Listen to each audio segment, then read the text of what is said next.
Hello students, good evening. Today in 10th class science we are continuing with the chapter light. Light में अभी हम लोगों ने we started about spherical mirrors. Spherical mirrors में अभी हम लोगों ने कुछ basic concepts discuss कर लिए थे.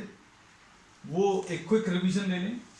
Spherical mirrors में अभी हम लोगों ने ये बोला था we take a part of the sphere and one of its surfaces और one of it sides is polished silver apply कर दिया. This is the reflecting surface. इसका जो मिडिल पोर्शन है या मिड पॉइंट है उसको पोल बोलते हैं. जिस स्फीयर से इसको बनाया है उसके सेंटर को सेंटर ऑफ कर्वेचर बोलते हैं. And line joining the centre of curvature to the pole, this is termed as principal axis. And any light ray parallel to the principal axis after reflection passes through a point on the principal axis which is termed as focus, है ना. और तो अभी हम लोगों ने ये बता दिया ये सेंटर ऑफ कर्वेचर है. सेंटर ऑफ कर्वेचर ये पोल है और ये प्रिंसिपल एक्सिस है ना. तो हमने सारी चीजें एक क्विक रिवीजन ले लिया. और जहां से ये पास हो रहा है रिफ्लेक्शन के बाद ये light ray parallel to the principal axis after reflection passes through what is termed as what the focus. ठीक है, ये अभी हम लोगों ने लिया था. और distance between pole and focus is termed as the focal length. ठीक है, इतना सब कुछ अभी हम लोगों ने ले लिया था. अब नेक्स्ट अभी हम लोग ले रहे हैं साइन कन्वेंशन. नेक्स्ट टॉपिक है साइन कन्वेंशन फॉर रिफ्लेक्शन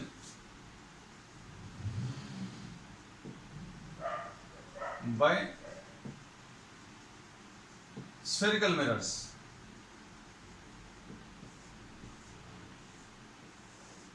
ठीक, अब इसमें suppose for example if you are having a spherical mirror, ये एक स्फेरिकल मिरर है, ये प्रिंसिपल एक्सिस है. Object will always be placed to the left side. ये याद रखना, object generally will be placed to the left side of the mirror. Reflecting surface अगर ये राइट पर रखा हुआ है, ये रिफ्लेक्टिंग सरफेस अगर है तो object will be placed towards the left side. और ये इंसिडेंट लाइट जो है this will be travelling towards the right side. जो इंसिडेंट लाइट है that will be travelling towards the right side. तो ये याद रखना. अब इसमें साइन कन्वेंशन क्या है? साइन कन्वेंशन जो है it is this set of signs which are taken. अभी हम लोग किसी भी चीज में कहीं पर भी कोई भी हिसाब किताब अगर करना, कुछ अकाउंटिंग करनी, कुछ कैलकुलेशंस करने, then we have to give some plus minus signs. किसी चीज को प्लस ले लेंगे तो दूसरी चीज को माइनस ले लेंगे. अगर दो चीजें हैं, अगर जैसे मान लीजिए if you are accounting for money, if money just come in, सिर्फ पैसा आ रहा है तो अभी हमें साइन कन्वेंशन की जरूरत नहीं. अगर पैसा आ भी रहा है और खर्च भी कर रहे हैं, है ना, तो आपको एक को प्लस एक को माइनस देना पड़ेगा. सो सिमिलरली साइन कन्वेंशन सभी जगह हम लोग फिजिक्स में या साइंस में ऐसी जगहों पर यूज करते हैं जहां पर दो टाइप के कैलकुलेशंस है ना. So here we say that distances are measured from pole. Distances are measured from what? Pole. ये पहला रूल है, पहला set of sign convention, that distances are measured from the pole. अब distances which are measured in the direction of incident light, incident light की ही direction में जो distance measure करेंगे उसको पॉजिटिव लेंगे. अब इंसिडेंट लाइट कहां से मेजर कर रहे हैं? इंसिडेंट लाइट राइट की तरफ ट्रेवल कर रही है, तो राइट की तरफ जो भी डिस्टेंस होगा वो पॉजिटिव रहेगा. और चूंकि डिस्टेंसेस अभी हम लोग कहां से मेजर कर रहे हैं? पी से. तो आपको ये पी से जो भी डिस्टेंस आप राइट की तरफ मेजर करोगे, ये डिस्टेंस इंसिडेंट लाइट रे की डायरेक्शन में रहेगा. इंसिडेंट लाइट रे राइट की तरफ है और पोल से राइट की तरफ जो डिस्टेंस है उसको पॉजिटिव लेंगे. तो इसको बहुत घुमाकर अलग सी लैंग्वेज में दिया रहता है क्या? All distances measured in the direction of incident light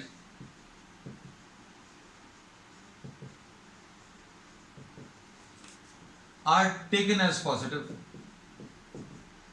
जितने भी डिस्टेंसेस इंसिडेंट लाइट की डायरेक्शन में मेजर करते हैं उसको अभी हम लोग पॉजिटिव लेते हैं। All distances measured in the direction of incident light are taken as positive. मतलब सारे डिस्टेंसेस जो राइट की, इसको सिंपल भाषा में, पोल से राइट की तरफ जो भी डिस्टेंसेस होंगे वो पॉजिटिव होंगे, क्योंकि इंसिडेंट लाइट भी राइट की तरफ है और डिस्टेंस पोल से मेजर करना, तो पोल से राइट साइड का डिस्टेंस पॉजिटिव रहेगा। ठीक है, तो हमारा सिंपल साइन कन्वेंशन, हम ये इतनी कॉम्प्लिकेटेड लैंग्वेज यूज नहीं करेंगे। पोल से राइट की तरफ डिस्टेंस पॉजिटिव। अब पोल से लेफ्ट की तरफ जो भी डिस्टेंस आप मेजर करोगे वो नेगेटिव। पोल से लेफ्ट की तरफ जो डिस्टेंस, तो हम लोग ऐसा क्या बोलेंगे, all distances measured in opposite direction of the incident light are taken as negative. Incident light हमेशा याद रखना कहां की तरफ, राइट की तरफ ट्रेवल करेगी। आप जितने भी प्रॉब्लम्स देख लेना, जितने भी डायग्राम्स आप ड्रॉ करोगे, उसमें incident light in 10th class, वो बात अलग है, बड़ी क्लासेस में आपका केसेस चेंज होंगे, लेकिन इनिशियली अभी हम लोग जैसा अज्यूम कर रहे हैं। तो अब हम लोगों ने इसमें क्या बता दिया, क्या क्या चीजें बताई कि पोल से राइट की तरफ जो डिस्टेंस है वो प्लस रहेगा और पोल से लेफ्ट की तरफ जो डिस्टेंस रहेगा वो माइनस रहेगा। डिस्टेंसेस सारे पोल से मेजर होंगे, ये याद रखना। And distances which are measured above the principal axis and perpendicular to it will be taken as positive, and distances measured perpendicular to the principal axis and below the principal axis will be taken as negative. ये sign convention बिल्कुल similar है, similar to what you have studied in coordinate geometry. Right वाला distance positive, left वाला negative, ऊपर वाला positive, नीचे वाला negative, बिल्कुल वही है। लेकिन बस अब इसमें ये चीज यूज हो गई क्या कि वहां पर ओरिजिन से डिस्टेंस मेजर करते थे, यहां पर ओरिजिन क्या है, पोल है। तो पहली चीज, all the distances are measured from the pole, first point. ठीक है, सेकंड पॉइंट क्या है, distances measured to the right नहीं बोलेंगे, distance measured to the right नहीं बोलेंगे, कैसा बोलेंगे, distance measured in the direction of incident light is taken as positive, and distance measured to the left नहीं बोलेंगे, distance measured opposite to the direction of incident light will be taken as negative. Distance measured above the principal axis and perpendicular to it will be taken as positive. Above and perpendicular to the principal axis will be taken as positive, and distance measured below and perpendicular to the principal axis will be taken as negative. तो ये वाला positive, ये negative, ऊपर वाला positive, नीचे वाला negative. तो ये साइन कन्वेंशन है। ठीक, अब साइन एंड कन्वेंशन का भी हम लोग बहुत जबरदस्त अभी हम लोग यूज करने वाले हैं इन सॉल्विंग द न्यूमेरिकल्स, है ना। तो न्यूमेरिकल्स आपको इस चैप्टर में आते ही हैं। अब इसमें देखो next,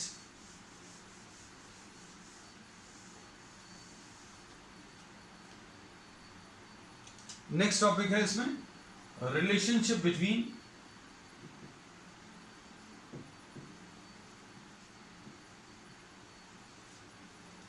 radius of curvature and the focal length. Next topic.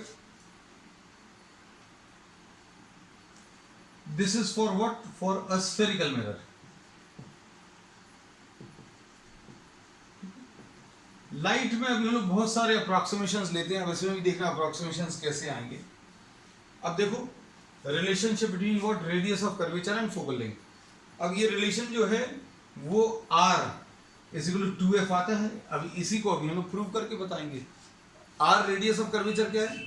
It is the radius of the sphere from which we are forming the given spherical reflecting surface. आपने जो दिया हुआ कॉनकेव या कॉन्वेक्स मिरर बनाया है, जिस स्फीयर से बनाया है, उस स्फीयर के रेडियस को हम लोग रेडियस ऑफ कर्वेचर बोलते हैं। ठीक है, फोकल लेंथ क्या है? फोकस मालूम होना चाहिए। Light ray parallel to the principal axis after reflection कहां से पास होगी? प्रिंसिपल एक्सिस से पास होगी, और प्रिंसिपल एक्सिस में भी जहां पर कट करेगी वो फोकस रहेगा। अब देखो बेटा, ये एक कॉनकेव मिरर आ गया। इस कॉनकेव मिरर में ये पोल है, this is a light ray which is parallel to what? The principal axis. Light ray parallel to the principal axis, ये कोई लाइट रे है। और ये देखो आप हमेशा लाइट रे, हमेशा इंसिडेंट लाइट रे will always travel towards the right side. आप 10th में जितना पढ़ोगे। अब इसके बाद बेटा इसका रिफ्लेक्शन अगर आपको देखना है तो इस पॉइंट पर परपेंडिकुलर ड्रॉ करना पड़ेगा। तो परपेंडिकुलर ड्रॉ करने का तरीका, जिस पॉइंट पर भी ये स्ट्राइक कर रहा है उसको आप सेंटर से ज्वाइन कर दो। तो सबसे पहला काम तो ये है कि आपको इसका सेंटर मालूम होना चाहिए। अप्रॉक्सीमेटली देखो ये ऐसा कोई स्फीयर है, तो ये इसका सेंटर आ गया मान लीजिए। अब हमने क्या किया,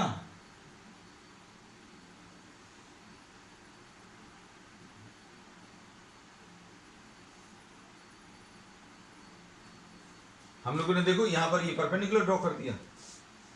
परपेंडिकुलर ड्रॉ करने का तरीका, किसी भी पॉइंट पर अगर परपेंडिकुलर ड्रॉ करना है तो क्या करना पड़ेगा, उस पॉइंट को आप सेंटर से मिला दीजिए। So this is the perpendicular which we have drawn.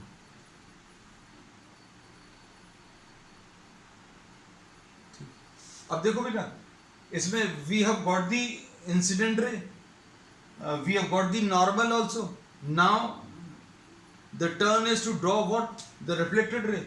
जितने एंगल पर ये इंसिडेंट रे आई है उतने ही एंगल पर ये रिफ्लेक्ट होगी।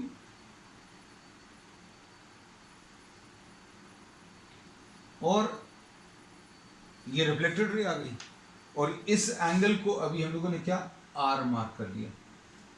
ठीक, अच्छे देख लेना। और जहां पर भी ये स्ट्राइक करेगी प्रिंसिपल एक्सिस को, उसको अभी हम लोगों ने एफ मार्क कर दिया। अब देखो इसमें आई और आर तो इक्वल होंगे, आई और आर। सपोज इसको अभी हम लोग एक्स बोल दे रहे हैं। ठीक है, अब देखो इसमें अभी हमने बोला I will be equal to R, मतलब कौन सा angle, X A C will be equal to angle C A F, ऐसा कह सकते हैं। X A C will be equal to C F because reason is angle of incidence is equal to angle of reflection, I is equal to R. अब इसके बाद देखो बेटा ये दो चीजें, ये दो लाइंस पैरेलल हैं और ये इसका ट्रांसवर्सल है, रेड वाला। तो कौन सा angle, angle X A C will be equal to angle A C F. इसको बहुत सिंपल भाषा में अभी हम लोग क्या बोलें कि आप इसको कुछ नाम दे दीजिए। सपोज इसको अभी हम लोगों ने नाम यू दे दिया, यू नहीं दे रहे हैं, सपोज इसको एक्स नाम दे दिया। तो अब हम लोग क्या बोलेंगे दिखाने के लिए, I is equal to R तो है और I will be equal to X. इसका रीजन क्या, I is equal to X, इसका रीजन है ऑल्टरनेट एंगल्स। ठीक, क्लियर है। अब इसके बेसिस पर अभी हम लोग क्या कह सकते हैं, ट्राइंगल ए सी एफ को आप ध्यान से देखना। ट्राइंगल ए सी एफ को, ए सी एफ में अब इसमें आई और आर इक्वल है और आई और एक्स इक्वल है, तो इन दोनों को अगर आप कंबाइन करोगे तो R will be equal to X, मतलब आर और एक्स ये इक्वल आ गए। आर और एक्स अगर इक्वल आ गए मतलब क्या बोलेंगे, triangle A C F is isosceles. क्यों, क्योंकि इसके दो एंगल्स इक्वल आ रहे हैं। बेटा इसमें कौन से दो एंगल्स इक्वल आ रहे हैं, ये आर और एक्स इक्वल है। अब इसमें बताओ क्या बोलेंगे, C F will be equal to what, A F. C F is equal to A F आ जाएगा, C F will be equal to A F. क्यों, क्योंकि अगर ये देखो ये अलग से बना के दिखा दें तुम लोगों को, ये x है ये r है, और अगर ये दोनों इक्वल हैं, ये x और r इक्वल है, तो ये C F will be equal to what, A F. C F is equal to A F है। अब C F is equal to A F आ गया क्योंकि ये दोनों एंगल्स इक्वल हैं, ये आइसोसेलेस ट्रायंगल। अब ध्यान से देखना, if A is very close to P, अगर ये ए पॉइंट अगर पी के बहुत नजदीक है, इमेजिन करना बेटा बहुत सारी चीजें। अब अगर ए पॉइंट पी पॉइंट के बहुत नजदीक है तो क्या होगा, ये देखो, हम इसको कोशिश कर रहे हैं अलग कलर से ड्रॉ कर दें। अगर ये एक्सिस ऐसी कुछ, ये जो लाइट रे आ रही है वो अगर इधर कहीं पर स्ट्राइक कर रही होती या और पास में स्ट्राइक कर रही होती तो क्या होता, इसमें ये ए एफ जो अभी हमने यहां पर ज्वाइन किया वो ऐसा कुछ आता, ये ए यहां पर होता है ना, और फिर अभी हम लोग क्या बोलते हैं, ए पॉइंट पी पॉइंट के बहुत नजदीक होता, हम इसको रब ही करते हैं ना, ए पॉइंट जो है पी पॉइंट के बहुत नजदीक होता, मतलब क्या बोलते, फिर ये ए एफ ये आ जाता, ए एफ जो अभी हमने ये बनाया वो ये आ जाता, मतलब if A is very close to P, अगर A very close to P अगर है तो इसमें कोई फिजिक्स वाली बात नहीं है, हम लोग ये कह सकते हैं कि ए एफ पी एफ के बराबर आ जाता, ए एफ और पी एफ बराबर आ जाते। देखो जरा ध्यान से, वैसे भी अगर आप ये नहीं ड्रॉ करो मान लीजिए, तो वैसे भी आपको कैसा दिख रहा है, ए एफ और पी एफ में से ए एफ बड़ा दिख रहा है, ए एफ कैसा दिख रहा है, बड़ा दिख रहा है। अब इसको पास में लेकर आते जाओगे, जब आप इसको ए को अगर यहां पर ड्रॉ करोगे तो क्या होगा, ए एफ को इमेजिन करो और पी एफ को इमेजिन करो, बराबर दिख रहे हैं। अगर बहुत पास में होगा, if A is very close to P, तो ए एफ और पी एफ बराबर होंगे। अब ए एफ और पी एफ बराबर हैं और सी एफ और ए एफ बराबर हैं, इससे रिलेशन क्या मिलेगा बेटा, इससे रिलेशन देखो क्या मिलेगा, बताओ जल्दी से। इन दोनों को अगर आप देखें तो ए एफ और पी एफ बराबर हैं और ए एफ और सी एफ बराबर हैं, तो C F is equal to A F आ जाएगा, C F is equal to P F आ जाएगा, sorry, C F will be equal to what, P F, C F is equal to A F है और A F is equal to P F है, तो C F is equal to P F आ जाएगा। C F अगर P F के बराबर आ गया तो क्या बोलेंगे, ये वाला जो डिस्टेंस था, ये वाला जो डिस्टेंस था ये आर था, ये रेडियस था, पोल को आपने सेंटर से ज्वाइन किया तो ये रेडियस था, और पोल को आपने फोकस से ज्वाइन किया तो ये कितना, एफ था। देखो अब इसमें सी एफ और पी एफ अगर बराबर आ गए, मतलब ये एफ है तो ये भी एफ होगा, मतलब आर कितना आ जाएगा, देखो ध्यान से, आर कितना आ जाएगा, हम यहां पर लिखते रहे, R is what, R is CP. सबसे पहले तो ये देख लो, आर इज सीपी, और सीपी क्या चीज है बेटा, सीपी है सी एफ और पी एफ के बराबर, C F plus P F, और सी एफ और पी एफ दोनों बराबर आ गए, सी एफ और पी एफ दोनों बराबर हैं और दोनों एफ हैं, तो एफ प्लस एफ यानी 2f आ गया। तो इसमें रिलेशन जो है are is equal to 2f आता है। अब इसमें मेन चीज जो है, मेन की पॉइंट जो है, जो आपसे बहुत आसानी से बन जाएगा जितना हिस्सा, वो क्या, आई और आर इक्वल आ गए, ये तो बन जाएगा। फिर आई और एक्स इक्वल, क्योंकि ये ऑल्टरनेट एंगल्स हो गए, तो इससे एक्स और आर इक्वल आ गए, एक्स और आर इक्वल आ गए, तो C F is equal to A F आ गया। सी एफ ये वाला डिस्टेंस किसके बराबर आ गया, ए एफ के बराबर आ गया। अब ए एफ को आप किसके बराबर, पी एफ के बराबर लाना है, ए एफ को पी एफ के बराबर लाना है, तो ये कब पॉसिबल होगा, जब ए पॉइंट पी पॉइंट के बहुत नजदीक होगा। तो अब हम लोग क्या करेंगे, इस ए पॉइंट को आप किसके नजदीक, पी के बहुत नजदीक अज्यूम करेंगे। तो if A is very close to P, then we can say that AF can be assumed to be equal to PF, और AF CF के बराबर था, AF PF के बराबर आ गया, तो ये दोनों बराबर आ गए, है ना। तो जो चीजें अभी हमने इतनी सारी लिख कर करी हैं वो अभी हमने आपको ओरली लास्ट में समझा दिया है। चलो अब नेक्स्ट इसमें, this was what, relation between R and F, है ना। अब इसके बाद है next,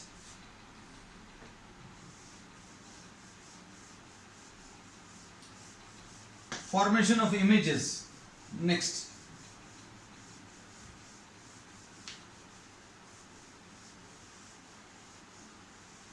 by spherical mirrors, next है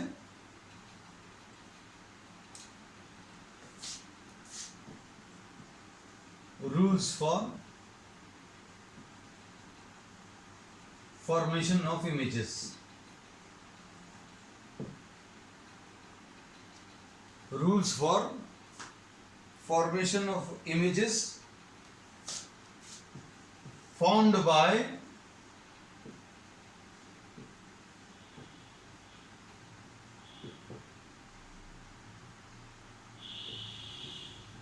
spherical mirrors. अब इसमें अभी हम लोग क्या बोलें? इसमें अभी हम लोग ये बोलते हैं कि जो रूल्स हैं वो पहले ही अभी हम लोग डिस्कस कर चुके हैं कुछ तो क्या सबसे पहला रूल जो है, सबसे पहला इसको स्टेटमेंट फॉर्म में आप अपने तरीके से लिख लीजिएगा, हम डायग्राम के फॉर्म में आपको बताते जाएंगे। सबसे पहला रूल जो है, light ray parallel to the principal axis after reflection passes through the focus, focus से पास होगी, ये याद रखना। और जितने डिस्टेंस पर आप फोकस बनाओगे उतने ही डिस्टेंस पर फोकस से आप ये सेंटर मार्क करोगे, ये याद रखना, क्योंकि ये अभी हम लोग प्रूव कर चुके हैं कि ये और ये इक्वल होते हैं, है ना? तो सबसे पहला रूल क्या है, light ray parallel to the principal axis after reflection passes through the focus, है ना। स्टेटमेंट हम नहीं बोल रहे हैं, आप सुनकर इस वीडियो को पॉज करके लिख सकते हैं एक एक, है ना। Light ray parallel to the principal axis after reflection passes through focus for what, a concave mirror. Convex mirror में ये रहेगा वही, लेकिन वर्ड्स जो हैं वो थोड़े से चेंज हो जाएंगे। Light ray parallel to the principal axis after reflection appear to be coming from the point behind which is the principal focus। इसमें जो फोकस होगा वो वर्चुअल फोकस होता है। तो अब हम लोग बोलते हैं for a convex mirror light ray parallel to the principal axis after reflection appears to be coming from the focus, appears to be coming, ऐसा लग रहा है जैसे फोकस से आ रही है, ये एक्चुअल में फोकस से पास होगी, लेकिन इधर ऐसा लग रहा है जैसे फोकस से आ रही है। तो ये दोनों हैं, दो चीजें। कुल मिलाकर चीज क्या है, light ray parallel to the principal axis after reflection passes through और appears to pass through the focus. उसमें ना तो आपको कॉनकेव ना कॉन्वेक्स कुछ नहीं लिखना पड़ेगा, आपको मालूम रहना चाहिए किसमें पास होता है, किसमें अपीयर्स टू पास होता है। तो कैसा, हम रिपीट करें, light ray parallel to the principal axis after reflection passes through और appears to pass through the focus. Passes through the focus किसके लिए होगा, कॉनकेव के लिए, appears to pass through the focus convex के लिए। तो दो डायग्राम्स आ गए। अब इसके बाद नेक्स्ट क्या है,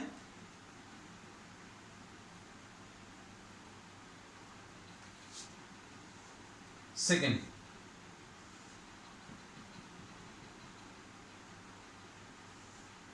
थोड़ा सा इधर ले, light ray passing through the focus after reflection. अगर कोई लाइट रे आपने फोकस से ले ली है तो वो रिफ्लेक्शन के बाद it will become parallel to the principal axis.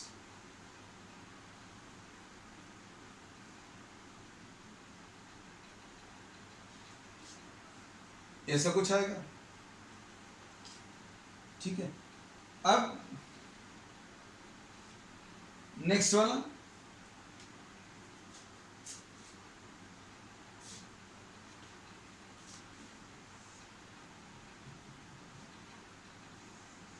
इसके लिए कैसा लेंगे,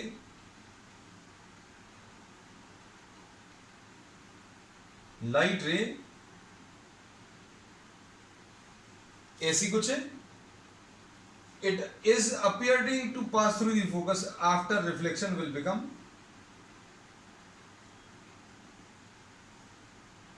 parallel to the principal axis. Light ray passing through the focus or appearing to pass through the focus after reflection will become parallel to the principal axis. Light ray passing through the focus or appearing to pass through the focus after reflection will become parallel to what, the principal axis. फिर इसके बाद next है third, हम diagrams भी draw करते जा रहे हैं, स्टेटमेंट भी बताते जा रहे हैं।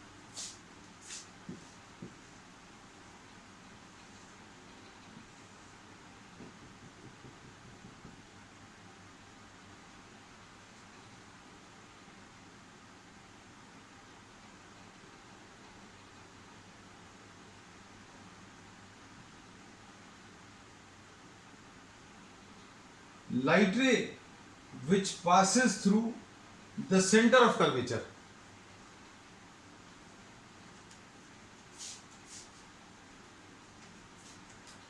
इसमें क्या कह सकते हैं बेटा, लाइट रे जो सेंटर ऑफ कर्वेचर से पास हो रही है उसका क्या होगा, इसमें सोच कर देखो बेटा, ये लाइट रे सेंटर ऑफ कर्वेचर से पास हो रही है, तो रिफ्लेक्शन के लिए क्या करना पड़ेगा आपको, इसके ऊपर परपेंडिकुलर ड्रॉ करना पड़ेगा, है ना। कहीं पर भी आपको नहीं समझ में आ रहा कि रिफ्लेक्शन कैसा होगा, मतलब ये लाइट रे रिफ्लेक्शन के बाद कहाँ जाएगी नहीं पता, तो बेस्ट तरीका क्या है, आप नॉर्मल ड्रॉ कर लो। नॉर्मल ड्रॉ करने के बाद जितने एंगल पर आई है उतने ही एंगल पर जाएगी, ऐसा कह सकते हैं। तो अब देखो बेटा इसमें क्या होगा, इसमें लाइट रे सेंटर से पास हो रही है, अब यहाँ पर परपेंडिकुलर ड्रॉ करो, तो परपेंडिकुलर अगर ड्रॉ करेंगे तो परपेंडिकुलर भी यही आएगा। तो लाइट रे जो सेंटर से जाती है दैट इज इंसिडेंट नॉर्मली, ये बात समझ आई, light ray which passes through the centre of curvature is incident normally और परपेंडिकुलरली ऑन द मिरर। और अगर कोई लाइट रे परपेंडिकुलरली अगर इंसिडेंट है, what will happen, it will be reflected back in the same direction, ऐसा कुछ है, ठीक है ना, कोई दिक्कत तो नहीं।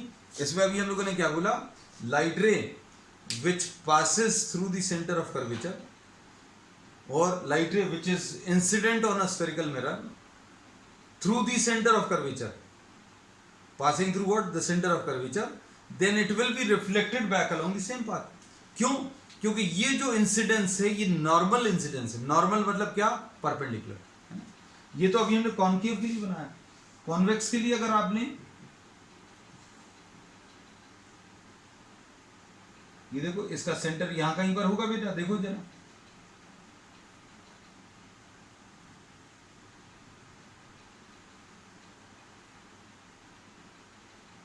अब भाई ये मिरर है तो लाइट रे इसके पीछे तो जाएगी नहीं, अगर ये मिरर है, अगर ये वाला एक मिरर है तो लाइट रे ऐसी जाकर रिफ्लेक्ट होनी है ना। अब हमने क्या किया, इसका रिफ्लेक्शन देखने के लिए हमने क्या बोला, इस पॉइंट पर परपेंडिकुलर ड्रॉ करो, तो परपेंडिकुलर भी यही आ गया, तो ये लाइट रे भी कैसी, परपेंडिकुलरली स्ट्राइक कर रही है। तो लाइट रे अगर किसी मिरर पर परपेंडिकुलरली स्ट्राइक करती है then this is reflected back along the same direction. तो तीसरा रूल ये है, तीसरा रूल क्या है बेटा, हम रिपीट कर दे रहे हैं, लाइट रे through the centre of curvature after reflection from the mirror is reflected back along the same path, ठीक है। तो इसमें ये चीज याद रखना। तो इसमें दोनों केसेस अभी हमने बनाकर दिखाए।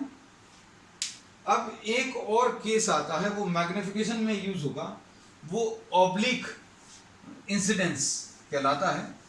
ऑब्लिक इंसिडेंस मतलब क्या है ये अभी हम आपको बता दे रहे हैं, इसका बहुत ज़्यादा यूज़ नहीं करेंगे फोर्थ वाले का, लेकिन किसी एक जगह मैग्निफिकेशन में या किसी एक फॉर्मूले में अभी हम लोग डेरिवेशन में यूज़ करने वाले हैं।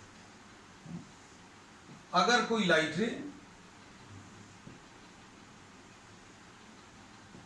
पोल पर स्ट्राइक कर रही है,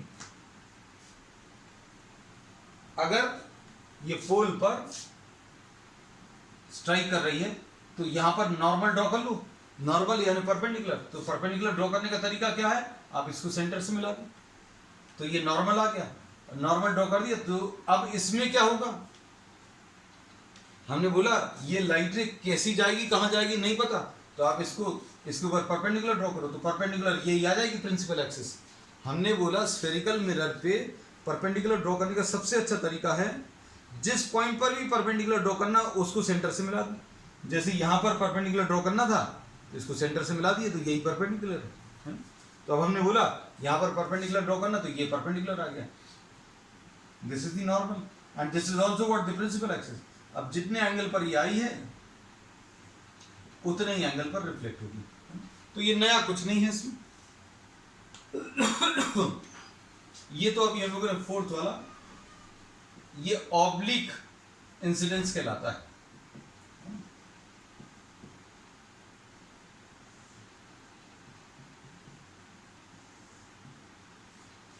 ये कॉन्वेक्स के लिए, कॉन्वेक्स के लिए अगर आप देखें,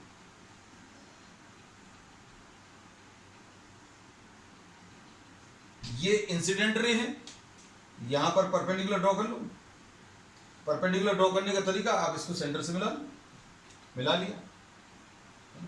अब जितने एंगल पर ये, यहां पर ये परपेंडिकुलर ड्रॉ कर लिया, जितने एंगल पर ये इंसिडेंट थी उतने ही एंगल पर रिफ्लेक्ट होगी। So this is R, so I will be equal to are.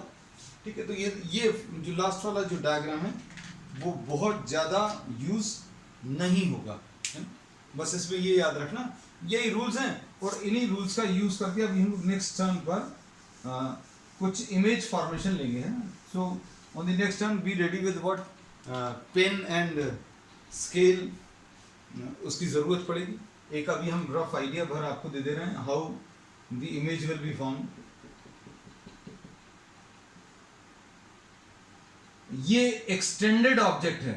Extended object किसको बोलते हैं? इसमें दो टाइप के ऑब्जेक्ट्स होते हैं, point object and extended object. Point object मतलब एक सिंगल पॉइंट।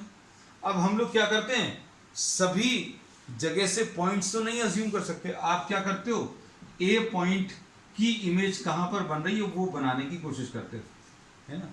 ए पॉइंट की इमेज कहां पर बनेगी वो बनाने के लिए ये पहले तो फोकस मार्क करो, और जितने डिस्टेंस पर आपने फोकस मार्क किया उतने डिस्टेंस पर सेंटर मार्क कर लो। ठीक है, फिर क्या करोगे, लाइट रे एक ले लो parallel to principal axis. After reflection what will happen, this will pass through what, the focus. ये रूल मालूम है अभी, light ray parallel to principal axis, after reflection passes through the focus, एक ही हो गया। फिर उसके बाद बहुत सारे हैं, light ray passing through centre of curvature will be reflected back along the same direction. तो रिफ्लेक्शन के बाद कौन कौन सी रे आ रही है, रिफ्लेक्शन के बाद एक तो ये वाली है, स्ट्राइक करने के बाद ऐसी आ रही है, और स्ट्राइक करने के बाद ये वाली, देखो स्ट्राइक करने के बाद, इस पर स्ट्राइक करने के बाद ये ऐसी कुछ चली गई, और ये स्ट्राइक करने के बाद ये ऐसी कुछ जाएगी। तो ये रिफ्लेक्टेड रेस कहां पर इंटरसेक्ट कर रही है, ये। सो this is the image of the point A. हमने ए पॉइंट की इमेज बनाई है और किसी की नहीं बनाई, लेकिन फिर अभी हम लोग ये कह देते हैं कि भाई बी पॉइंट प्रिंसिपल एक्सिस पर था, तो इधर पर बी पॉइंट जो है प्रिंसिपल एक्सिस पर आएगा, and this is B dash. तो लाइट रेज का intersection after reflection will be the image. Image कैसे बनाते हैं, it is formed by taking the rules, और रिफ्लेक्शन के बाद जहां पर लाइट रेज इंटरसेक्ट करती हैं उसको इमेज बोल देते हैं। ये लाइट रे इंसिडेंट है, रिफ्लेक्शन के बाद ये आ गई, हमने ऐसा कुछ जिगजैग कर दिया ताकि आपको समझ में आ जाए। ये लाइट रे यहां पर स्ट्राइक की, स्ट्राइक करने के बाद ये, तो यहां पर ये intersect, so this is the image. इस पॉइंट की इमेज यहां पर बन रही है, और बी पॉइंट जो है उसकी इमेज यहां कहीं पर। तो एक ही पॉइंट की इमेज बनाते हैं, and based on that we simply generalise कि ये ए बी ऑब्जेक्ट की image A dash B dash पर आएगी, and we'll be discussing this aspect in detail in the next class. ठीक है, दैट्स ऑल फॉर टुडे।